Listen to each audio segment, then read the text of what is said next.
செய்தித்தாள்களில் இருக்கக்கூடிய சில தலையங்கங்களை பார்க்கலாம். அதன் பிறகு இன்னொரு செய்தியை பற்றி சுருக்கமாக பேசலாம். தினத்தந்தியில் எல்லையை மீறாமல் இருந்தால் பிரச்சனை இல்லை அப்படின்னு உச்சநீதிமன்றத்தினுடைய புதிய தலைமை நீதிபதியாக லோதா பதவியேற்பதை பற்றி ஒரு தலையங்கம் எழுதியிருக்கிறாங்க. நிர்வாகம், சட்டமன்றம், நீதித்துறை இது எல்லாமே தங்களுடைய எல்லைக்குள்ளே பணியாற்றணும்னு அவர் சொல்லியிருக்காரு.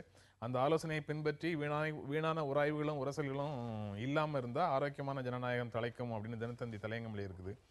இந்து தமிழில் மகாராஷ்டிராவில் நடந்து முடிந்த மக்களவைத் தேர்தலில் 60 லட்சம் வாக்காளர்களுடைய பெயர்கள் விடுபட்டு இருக்கிறதை பற்றி ஒரு தலையங்கம் எழுதியிருக்கிறாங்க. இது பெயர்களை நீக்கவும் சேர்க்கவும் ஒரு தனியார் நிறுவனம் ஈடுபடுத்தப்பட்டிருக்குது, அது தவறளித்துடுச்சு அப்படின்னு சொல்லப்படுது.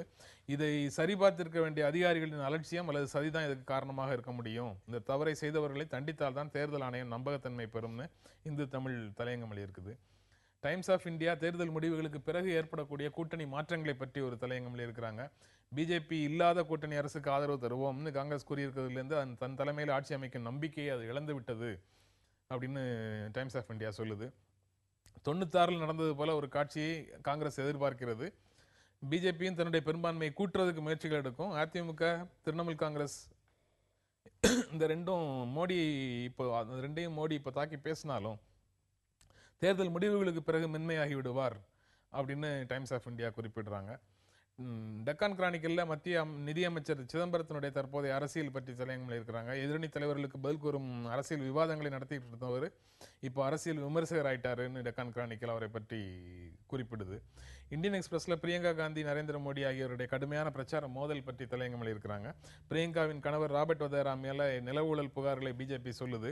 நரேந்திர மோடி தொழில் நிறுவனங்களுக்கு நிலங்களை கொடுத்தாருன்னு காங்கிரஸ் புகார் சொல்லுது. 2 தேசிய கட்சிகளுமே தேர்தல் அறிக்கைகளை விவாதிக்க தயாராக இல்லை. தரம் தாழ்ந்த பேச்சுகள் முதிர்ந்த ஜனநாயகத்துக்கு அடையாளம் அல்லன்னு இந்தியன் எக்ஸ்பிரஸ் சொல்லியிருக்கு.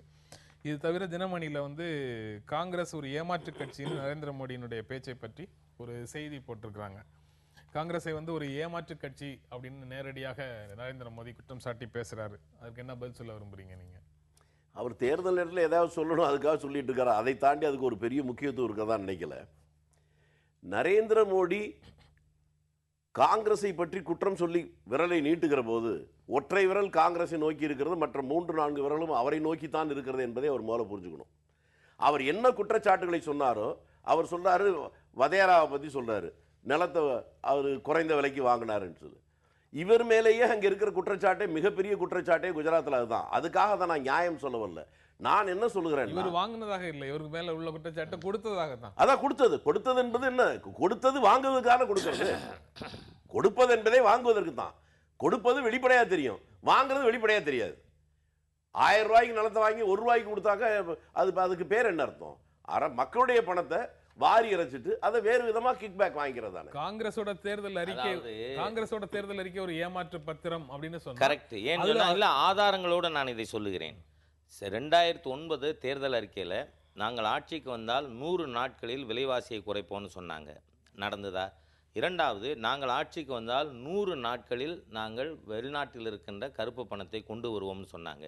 இன்னி வரைக்கும் அதை கொண்டு வர்றதுக்கான ஒரு முதற்கட்ட நடவடிக்கை கூட மேற்கொள்ள. 5 வருடம் முடிகிற நேரத்தில் இன்னைக்கு 18 பேர் பட்டியலை வெளியிட்டாங்கல்ல. இல்லை, அது 18 சுப்ரீம் கோர்ட்டினுடைய ப்ரெஷர், ராம் ஜெத்மலானுடைய கேஸ், அரசாங்கத்தினுடைய தானாக முன்வந்து எடுத்த நடவடிக்கை இல்லை. அது மாத்திரமல்ல, நீங்கள் மிகப்பெரிய பொய் என்னவென்று சொன்னால், இந்த தேர்தல் அறிக்கையில் என்ன சொல்லியிருக்கிறார்கள், மீண்டும் நாங்கள் ஆட்சிக்கு வந்தால் 100 நாட்களிலே 10 கோடி பேருக்கு வேலை கொடுப்போம்னு.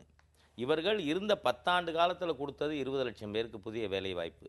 ஆனால் நாங்கள் ஆட்சிக்கு வந்தால் இந்த முறை 3வது முறை 100 நாட்களில் 10 கோடி பேருக்கு வேலை வாய்ப்பு கொடுப்போம்னு சொன்னால் தேர்தல் அறிக்கை பொய் தானே, ஆதாரங்களோடு தானே சொல்லியிருக்கோம்.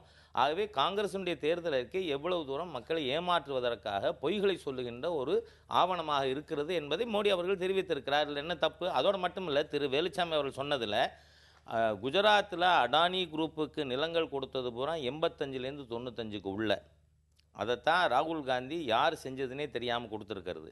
பாரதிய ஜனதா கட்சி அங்கே ஆட்சிக்கு வருவதற்கு முன்பாக அடானி குரூப்புக்கு நிலங்கள் கொடுத்தது என்பது, 2வது குஜராத்தில் நிலங்கள் கொடுத்ததெல்லாம் தொழில் நடத்துவதற்காக, வாங்கி விற்கிறதுக்காக எங்கேயுமே இல்லை. ஆகவே இது செஞ்சதே கூட காங்கிரஸ் ஆட்சியில் தானே ஒழிய மோடி அவர்களுடைய ஆட்சி காலத்தில் இல்லை. நான் அதையே கேட்குறேன். இவங்க ஆட்சிக்கு வர்றதுக்கு முன்னாலதான் நடந்துச்சு. நான் பேர் அதானின்னு சொல்ல எதையுமே சொல்ல, நான் சொல்லாமலே ராகுல் காந்தி சொன்னதே அடானி பேர் சொல்லியிருக்கார்.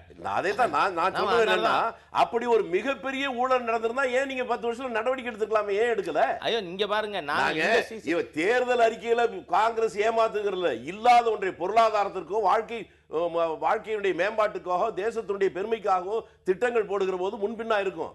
ஆனா நீங்க ஒரே மாதிரி 99 என்ன சொன்னீங்க, இந்த தேர்தல் ஆட்சிக்கு வந்த உடனே நாங்க பாபரி மசூத் கட்டுவீங்க.